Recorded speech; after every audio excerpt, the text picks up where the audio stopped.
Hi, ഞാൻ Adeel. Xiaomi ഇപ്പോൾ latest ആയിട്ട് അവരുടെ Mi 11 സീരീസിൽ Mi 11 ലൈറ്റ് എന്നുള്ളൊരു ഫോൺ കൊണ്ടുവന്നിട്ടുണ്ട്.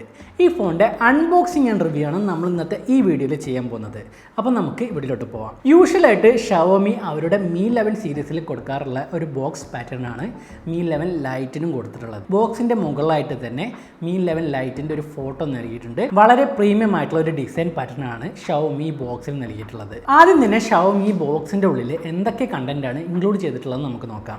ഈ ബോക്സിൻ്റെ അകത്തായിട്ട് നോക്കുകയാണെങ്കിൽ SIM ejector tool, user guide and warranty card, charging adapter, type C charging cable, type C to 3.5 mm headphone adapter ഈ ബോക്സിൻ്റെ കൂടെ ഇൻക്ലൂഡ് ചെയ്തിട്ടുണ്ട്. പിന്നെ ഒരു ഫോൺ കേസും വരുന്നുണ്ട്. ഇത്രയുമാണ് ബോക്സിൻ്റെ അകത്തായിട്ട് വരുന്നത്.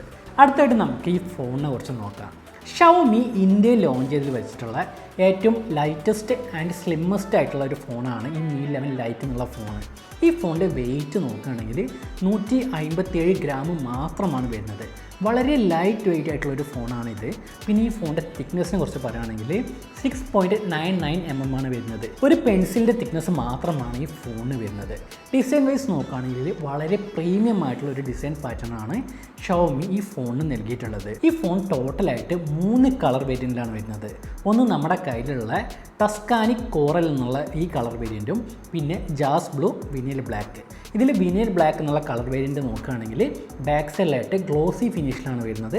ഗ്ലോസി ഫിനിഷ് ആയതുകൊണ്ട് നിങ്ങൾക്ക് അറിയാലോ, നമ്മുടെ കയ്യിലുള്ള ഫിംഗർ പ്രിൻറ്റ് സ്മർജസും കാര്യങ്ങളൊക്കെ ഫോണിൽ ഈസി ആയിട്ട് പിക്കപ്പ് ആവും. ഇടയ്ക്കിടയ്ക്ക് ക്ലീൻ ചെയ്ത് കൊണ്ടിടക്കേണ്ടി വരും. ഈ കളർ വേരിയൻറ്റും പിന്നെ ബ്ലൂ കളർ വേരിയൻറ്റും നോക്കുകയാണെങ്കിൽ മാറ്റ് ഫിനിഷിലാണ് വരുന്നത്. ഇതിൽ നിങ്ങൾ ബ്ലാക്ക് കളർ എടുക്കാണ്ടിരിക്കണമാവും നന്നാവുക. കാരണം ലുക്ക് വൈസ് നോക്കുകയാണെങ്കിൽ ഈ കളറും ബ്ലൂ കളറും അടിപൊളിയാണ്. പിന്നെ ഈ ഫോണിൻ്റെ ബാക്ക് സൈഡിലായിട്ട് ഒരു ട്രിപ്പിൾ ക്യാമറ സെറ്റപ്പാണ് കൊടുത്തിട്ടുള്ളത്. പിന്നെ ഒരു LED ഫ്ലാഷും വരുന്നുണ്ട്. ഫോണിൻ്റെ താഴെയായിട്ട് നോക്കുകയാണെങ്കിൽ ഷവോമിയുടെ ഒരു ബ്രാൻഡിങ് ഈ ഫോണിൽ കൊടുത്തിട്ടുണ്ട്. ഡിസൈൻ വൈസ് നോക്കുകയാണെങ്കിൽ വളരെ പ്രീമിയം ആയിട്ടുള്ള ഒരു ഡിസൈൻ പാറ്റേൺ ആണ് ഷവോമി ഈ ഫോണിൽ നൽകിയിട്ടുള്ളത്. ഫോണിൻ്റെ റൈറ്റ് സൈഡിലായിട്ടാണ് വോളിയം ബട്ടണും പവർ ബട്ടണും കൊടുത്തിട്ടുള്ളത്. പവർ ബട്ടണിൽ തന്നെയാണ് ഫിംഗർ പ്രിൻറ്റ് സെൻസർ ഇൻക്ലൂഡ് ചെയ്തിട്ടുള്ളത്. ഫോണിൻ്റെ മോൾ ഭാഗത്ത് നോക്കുകയാണെങ്കിൽ secondary noise cancellation mic, IR blaster എന്നിവ കൊടുത്തിട്ടുണ്ട്. ഫോണിൻ്റെ ലെഫ്റ്റ് സൈഡിലായിട്ട് നോക്കുകയാണെങ്കിൽ ഒന്നും തന്നെ നൽകിയിട്ടില്ല. പിന്നെ ഫോണിൻ്റെ താഴ്ഭാഗത്ത് നോക്കുകയാണെങ്കിൽ speaker, type C charging port, primary microphone, SIM card slot എന്നിവയാണ് കൊടുത്തിട്ടുള്ളത്. പിന്നെ ഈ ഫോണിൽ ഹൈബ്രിഡ് സിം കാർഡ് സ്ലോട്ടാണ് വരുന്നത്. അതായത് നമുക്ക് ഒരേ സമയത്ത് 2 സിം കാർഡ് അല്ലെങ്കിൽ ഒരു സിം കാർഡ് ഒരു മെമ്മറി കാർഡ് മാത്രമേ ഉപയോഗിക്കാൻ വേണ്ടി സാധിക്കുള്ളൂ. പിന്നെ ഈ ഫോണിൽ 3.5 mm ഹെഡ്ഫോൺ ജാക്കും കൊടുത്തിട്ടില്ല. ഈ ഫോണിൽ സ്റ്റീരിയോ സ്പീക്കർ സപ്പോർട്ട് കൊടുത്തിട്ടുണ്ട്. ശ്രദ്ധിച്ച് കേൾക്കാന്നുണ്ടെങ്കിൽ ഈ 2 സ്പീക്കേഴ്സ് തമ്മിൽ സൗണ്ട് വേരിയേഷൻസ് നന്നായിട്ട് ഫീൽ ചെയ്യുന്നുണ്ട്. പക്ഷേ നമ്മൾ യൂസ് ചെയ്ത് വരുമ്പോൾ ആ ഒരു ബുദ്ധിമുട്ട് നമുക്ക് ഉണ്ടാവില്ല. അടുത്തായിട്ട് നമുക്ക് ഈ ഫോണിൽ കൊടുത്തിട്ടുള്ള ഡിസ്പ്ലേനെ കുറിച്ച് നോക്കാം. 6.55 ഇഞ്ചിൻ്റെ ഫുൾ HD+ AMOLED ഡിസ്പ്ലേ ആണ് ഈ ഫോണിൽ കൊടുത്തിട്ടുള്ളത്. പിന്നെ 90 Hz റീഫ്രഷ് റേറ്റും 240 Hz ടച്ച് സ്റ്റാമ്പിംഗ് റേറ്റും വരുന്നുണ്ട്. പിന്നെ HDR10 സപ്പോർട്ട് നൽകിയിട്ടുണ്ട്. 10 ബിറ്റ് കളർ ഡെപ്ത് വരുന്ന ഡിസ്പ്ലേ ആണ് ഷവോമി ഈ ഫോണിൽ നൽകിയിട്ടുള്ളത്. ഡിസ്പ്ലേയുടെ വ്യൂയിങ് ആംഗിൾ നോക്കുകയാണെങ്കിൽ ഒരു സൂപ്പർ ഡിസ്പ്ലേ ആണ് MI ഇവിടെ കൊടുത്തിട്ടുള്ളത്. ഡിസ്പ്ലേൻ്റെ കാര്യത്തിൽ യാതൊരുവിധ കംപ്ലയിൻസും ഇല്ല. In display finger print sensor ഇതിൽ ഇൻക്ലൂഡ് ചെയ്തിട്ടില്ല എന്നുള്ളൊരു കംപ്ലയിൻറ്റ് മാത്രമേ ഡിസ്പ്ലേൻ്റെ കാര്യത്തിലുള്ളൂ. പക്ഷേ ഡിസ്പ്ലേൻ്റെ ക്വാളിറ്റി നോക്കുകയാണെങ്കിൽ നല്ല ക്വാളിറ്റി ഉള്ള ഡിസ്പ്ലേ തന്നെയാണ് ഷവോമി ഈ ഫോണിൽ നൽകിയിട്ടുള്ളത്. പിന്നെ ഈ ഫോണിൻ്റെ ഫ്രണ്ട് ആൻഡ് ബാക്ക് കോർണിംഗ് കൂളേഴ്സിൻ്റെ 5 പ്രൊട്ടക്ഷൻ നൽകിയിട്ടുണ്ട്. അടുത്തായിട്ട് നമുക്ക് ഈ ഫോണിൽ വരുന്ന പ്രോസസ്സർ കുറിച്ച് നോക്കാം. Qualcomm Snapdragon 732G പ്രോസസ്സറാണ് ഇതിൽ കൊടുത്തിട്ടുള്ളത്. ഇതൊരു 8 nm ടെക്നോളജി ബിൽഡ് ചെയ്തിരിക്കുന്ന പ്രോസസ്സറാണ്. Adreno 618 ആണ് ഇതിൽ കൊടുത്തിരിക്കുന്ന GPU. പിന്നെ ഈ ഫോണിൽ ലിക്വിഡ് കൂളിംഗ് ടെക്നോളജിയും കൊടുത്തിട്ടുണ്ട്. പിന്നെ ഈ ഫോണിൽ വരുന്ന സ്റ്റോറേജ് ടൈപ്പ് നോക്കുകയാണെങ്കിൽ UFS 2.2 സ്റ്റോറേജ് ടൈപ്പാണ് കൊടുത്തിട്ടുള്ളത്. LPDDR4X RAM ടൈപ്പാണ് ഈ ഫോണിൽ വരുന്നത്. പിന്നെ ഒരു 4250 mAh ഒരു ബാറ്ററിയാണ് ഈ ഫോണിൽ കൊടുത്തിട്ടുള്ളത്. അത് ചാർജ് ചെയ്യാനായിട്ട് നമുക്ക് 33 വാട്ടിൻ്റെ ഫാസ്റ്റ് ചാർജിങ് സപ്പോർട്ട് നൽകിയിട്ടുണ്ട്. ആ 33 വാട്ടിൻ്റെ ഫാസ്റ്റ് ചാർജർ നമുക്ക് ബോക്സിൻ്റെ ഉള്ളിൽ തന്നെ ഷവോമി ഇൻക്ലൂഡ് ചെയ്തിട്ടുണ്ട്. ഏകദേശം ഒരു 70 മിനിറ്റ് കൊണ്ട് തന്നെ നമുക്ക് ഈ ഫോൺ ഫുൾ ചാർജ് ചെയ്യാനായിട്ട് സാധിക്കും. അടുത്തായിട്ട് നമുക്ക് ഈ ഫോണിൽ വരുന്ന ക്യാമറയെ കുറിച്ച് നോക്കാം. ഈ ഫോണിൻ്റെ ബാക്ക് സൈഡിൽ നോക്കുകയാണെങ്കിൽ ഒരു ട്രിപ്പിൾ ക്യാമറ സെറ്റപ്പാണ് കൊടുത്തിട്ടുള്ളത്. ഒരു 64 MP ഒരു പ്രൈമറി ലെൻസാണ് വരുന്നത്.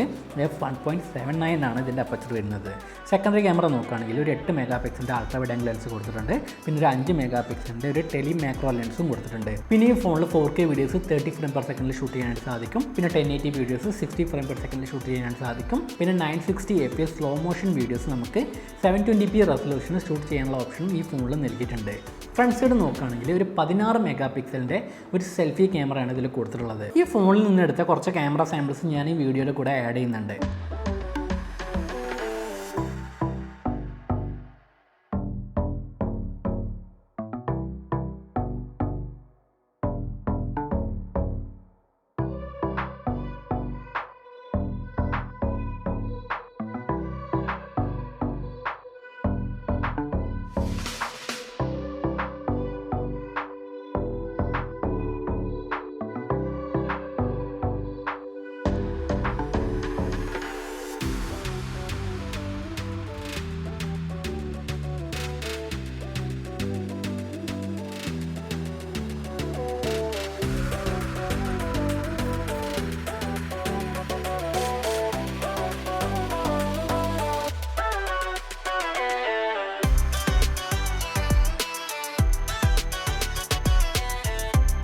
ക്യാമറയുടെ ക്വാളിറ്റി നോക്കുകയാണെങ്കിൽ അത്യാവശ്യം കുഴപ്പമില്ലാത്തൊരു ക്യാമറ ഔട്ട്പുട്ട് നമുക്ക് ഈ ഫോണിൽ നിന്ന് ലഭിക്കുന്നുണ്ട്. ഈ phone out of the box Android 11 വരുന്നത്. MIUI 12 ആണ് ഇതിൻ്റെ യൂസർ ഇൻ്റർഫേസ്. പിന്നെ ഈ ഫോണിൽ നോക്കുകയാണെങ്കിൽ പ്രീ ഇൻസ്റ്റാൾഡ് ആയിട്ടുള്ള ആപ്സ് Xiaomi ഇൻസ്റ്റാൾ ചെയ്ത് തരുന്നുണ്ട്. നമുക്കത് ആവശ്യമില്ല എന്നുണ്ടെങ്കിൽ അൺഇൻസ്റ്റാൾ ചെയ്യാനുള്ള ഓപ്ഷനും ഇവിടെ കൊടുത്തിട്ടുണ്ട്. അടുത്തായിട്ട് നമുക്ക് ഈ ഫോണിൻ്റെ പ്രൈസിനെ കുറിച്ച് നോക്കാം. ഈ ഫോണിൻ്റെ 6GB 128GB വേരിയൻറ്റിന് 21,999 രൂപയും 8GB 128GB വേരിയൻറ്റിന് 23,999 രൂപയുമാണ് വരുന്നത്. ഈ ഫോൺ ഫ്ലിപ്കാർട്ടിലും മീ സ്റ്റോറിലും അവൈലബിൾ ആണ്. മീ സ്റ്റോറിൽ നോക്കുകയാണെങ്കിൽ ഇപ്പോൾ ഒരു 1000 രൂപീസിൻ്റെ ഡിസ്കൗണ്ട് കൊടുക്കുന്നുണ്ട്. അപ്പോൾ നിങ്ങൾ ഈ ഫോൺ വാങ്ങാൻ വേണ്ടി ആഗ്രഹിക്കുന്നുണ്ടെങ്കിൽ മീ സ്റ്റോറിൽ ഡിസ്കൗണ്ട് ഉണ്ടോ എന്നുള്ള കാര്യം ചെക്ക് ചെയ്ത് നോക്കുക. ഈ പ്രൈസ് റേഞ്ചിൽ ഇപ്പോൾ വരുന്ന എല്ലാ ഫോൺസും 5G ഫോൺസാണ് വരുന്നത്. പക്ഷേ ഈ ഫോൺ ഒരു 4G ഫോണാണ്. നിലവിലിപ്പോൾ ഇന്ത്യയിൽ 5G ഇല്ല. ഇന്ത്യയിലോട്ട് 5G വരുന്നുണ്ടെങ്കിൽ എങ്ങനെയായാലും 1-2 വർഷം എടുക്കും. വെറുതെ നിങ്ങൾ എക്സ്ട്രാ എമൗണ്ട് കൊടുത്ത് 5G ഫോൺ ഇപ്പോൾ വാങ്ങണമെന്നാണ് എനിക്ക് പറയാനുള്ളത്. ഇപ്പോൾ വരുന്ന 5G ഫോൺസിൽ നോക്കുകയാണെങ്കിൽ ഒരു ബാൻഡ് അല്ലെങ്കിൽ 2 ബാൻഡിൻ്റെ സപ്പോർട്ട് മാത്രമാണ് കൊടുക്കുന്നത്. ഇന്ത്യയിലോട്ട് 5G വരുമ്പോൾ ആ ബാൻഡിന് സപ്പോർട്ട് ഇല്ലാന്നുണ്ടെങ്കിൽ ആ ഫോൺ വേസ്റ്റ് ആയിരിക്കും. കമ്പനീസ് അപ്ഗ്രേഡ് ചെയ്ത് തരുമൊന്നുമില്ല. ഓവറോൾ ഈ ഫോണിനെ കുറിച്ച് നോക്കുകയാണെങ്കിൽ വളരെ അട്രാക്റ്റീവും പ്രീമിയം ആയിട്ടുള്ള ഒരു ഡിസൈൻ പാറ്റേൺ ആണ് Xiaomi ഈ ഫോണിൽ നൽകിയിട്ടുള്ളത്. ഈ ഫോണിൻ്റെ ഹൈലൈറ്റ് എന്ന് പറയുന്നത് ഈ ഫോണിൻ്റെ ഡിസൈനും പിന്നെ ഇതിലുള്ള ഡിസ്പ്ലേയുമാണ്. ഈ 2 കാര്യങ്ങൾ നിങ്ങൾക്ക് ഇഷ്ടപ്പെട്ടിട്ടുണ്ടെങ്കിൽ ഈ ഫോൺ തീർച്ചയായിട്ടും നിങ്ങൾ എടുക്കുക. ഞാൻ യൂസ് ചെയ്തെടുത്തോളം ഈ ഫോണിന് യാതൊരുവിധ കുഴപ്പവുമില്ല. നല്ലൊരു ഫോൺ തന്നെയാണ്. വളരെ ലൈറ്റ് വെയിറ്റ് ആണ്. ഡേ ടു ഡേ യൂസേജിന് പറ്റിയ നല്ലൊരു ഫോൺ തന്നെയാണ് ഈ Mi 11 Lite എന്നുള്ള ഫോൺ. ഇപ്പോൾ വരുന്ന ഫോൺസിൻ്റെ വെയിറ്റൊക്കെ നിങ്ങൾക്കറിയാം. 200 ഗ്രാം 200ൻ്റെ മേലൊക്കെയാണ് ഇപ്പോൾ ഫോൺസിൻ്റെ വെയിറ്റ് വരുന്നത്. ആ ഹെവി ആയിട്ടുള്ള ഫോൺ നിങ്ങൾക്ക് ഇഷ്ടമല്ല എന്നുണ്ടെങ്കിൽ ഈ ലൈറ്റ് ആയിട്ടുള്ള ഫോൺ നമുക്ക് ചൂസ് ചെയ്യാവുന്നതാണ്. അപ്പോൾ ഇത്രയുമാണ് ഇന്നത്തെ ഈ വീഡിയോ നിങ്ങൾക്ക് ഇഷ്ടമായിട്ടുണ്ടാകുമെന്ന് പ്രതീക്ഷിക്കുന്നു. അപ്പോൾ നമുക്ക് അടുത്ത വീഡിയോയിൽ കണ്ടുമുട്ടാം. ബൈ.